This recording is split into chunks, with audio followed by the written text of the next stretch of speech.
let's take a quick look at the problems on the review sheet that involve adding, subtracting, multiplying, and dividing positive and negative numbers.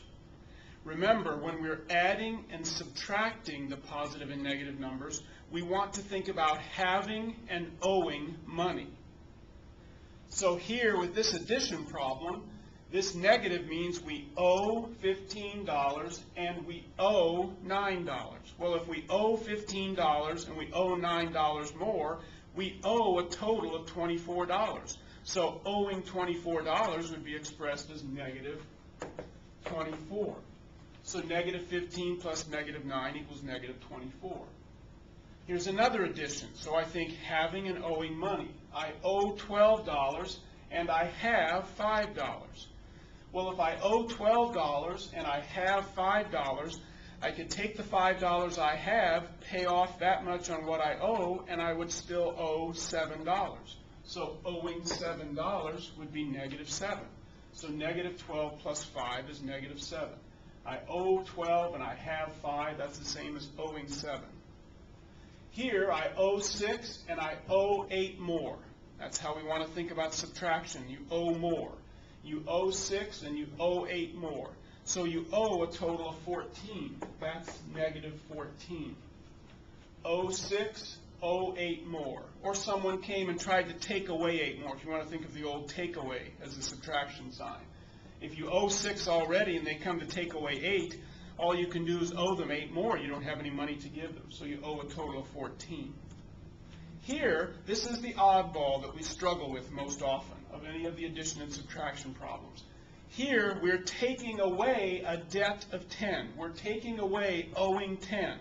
Well, the only way to take away owing 10 is to be given 10. So we owe 7, but now we actually have 10. We took away a debt of 10. So if we owed 7, we take away a debt of 10. That's actually having 10. Owing 7, having 10, we end up having 3. So if you had owed $7 and I took away $10 of debt that you had, I would have wiped out that $7 of debt and you'd still have $3 left. Now, here we're multiplying, and we're multiplying even with fractions. Well, don't want to concern ourselves with that too much. It's not that difficult.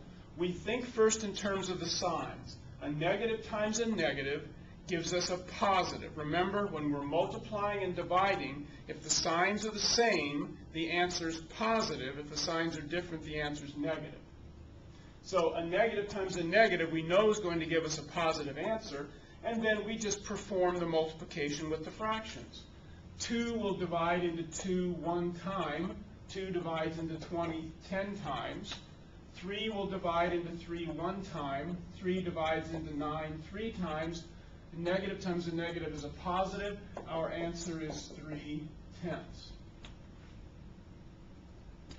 And here, the signs are different. Negative divided by a positive. When the signs are different, the answer is negative. When you're multiplying and dividing, if the signs are the same, the answer is positive. If the signs are different, the answer is negative. And then just do the division. 35 divided by 7 gives us 5. So negative 35 divided by 7 gives us an answer then of negative 5. So again, a quick review of the positive and negative operation problems that were on your review sheet.